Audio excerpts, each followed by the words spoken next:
성도를 위한 PT 두 번째, 믿음의 조상들. 하나님께서는 믿음의 사람들을 통해 구원을 위한 언약을 신실하게 실행하십니다.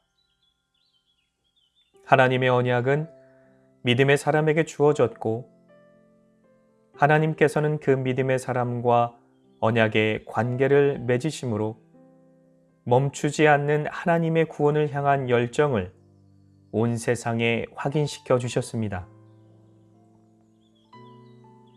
그렇게 하나님의 언약은 믿음의 사람과 그의 자손들을 통해 계승되며 믿음의 가정을 이루고 믿음의 민족을 이루는 원동력이 되었고, 그렇게 구원 역사를 위하여 선택받은 믿음의 한 민족의 이야기는 곧 하나님의 구원 역사의 중심이 되었습니다.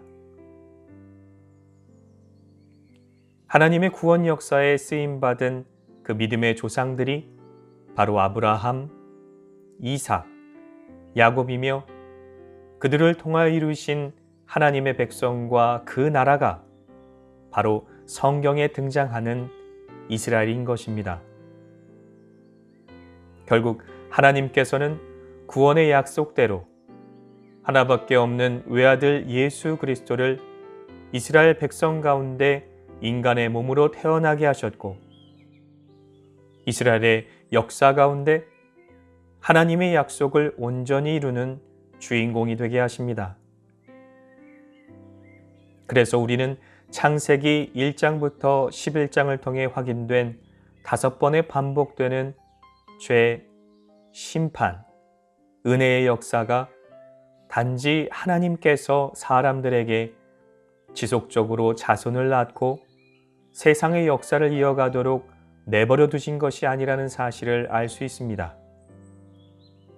이 세상의 역사를 주관하시는 하나님께서 약속하신 구원 역사를 이루시기 위해 역사의 중심에 참된 주인공이신 예수 그리스도를 보내시기 위한 은혜였음을 깨닫게 되는 것입니다.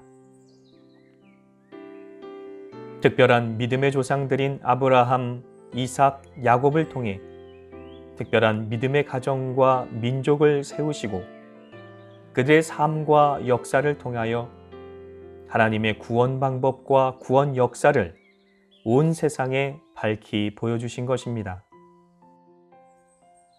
하나님께서는 믿음의 조상들과 그 후손들을 통해 여러 번에 걸쳐 언약을 맺으시면서 그들과 특별한 언약의 관계를 이루셨고, 그 언약 관계 가운데 주어진 모든 언약은 결국 하나님의 아들 예수 그리스도를 통해 모두 성취된 것입니다. 예수님은 약속하신 대로 성령으로 잉태된 마리아를 통해 다윗의 자손이 되어 이 세상에 태어나셨고, 고난받는 하나님의 어린 양이 되어 유월절 어린 양처럼 십자가에서 죄인들의 죄를 사하시기 위하여 죽으시고, 또 죽으신 지 사흘 만에 부활하셔서 사망의 권세를 이기신 것입니다. 예수님의 모든 삶이 하나님의 구원 약속을 이루시기 위한 복음이 된 것입니다. 그래서 예수님은 우리에게 새 언약을 주시는 분, 혹은 새 언약이 되시는 분이십니다.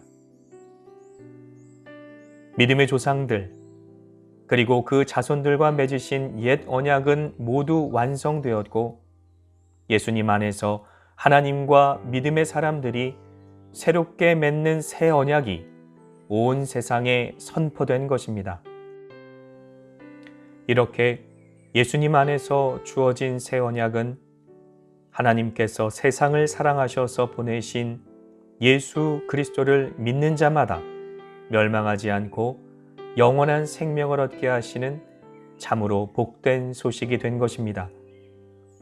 이제 하나님의 이 새 언약은 아브라함의 육체적인 자손을 통해 계승되는 것이 아니라 오직 믿음을 통해 예수 그리스도 안에서 주어지기에, 믿음으로 영원한 생명을 얻은 그리스도인들은 새 언약에 동참하는 특별한 믿음의 자손이 된 것입니다. 묵상을 위한 질문.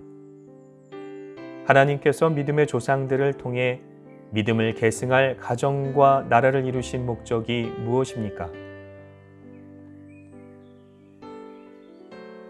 하나님의 멈추지 않는 구원 역사는 나와 나의 가정, 그리고 교회를 통해 어떻게 이루어집니까?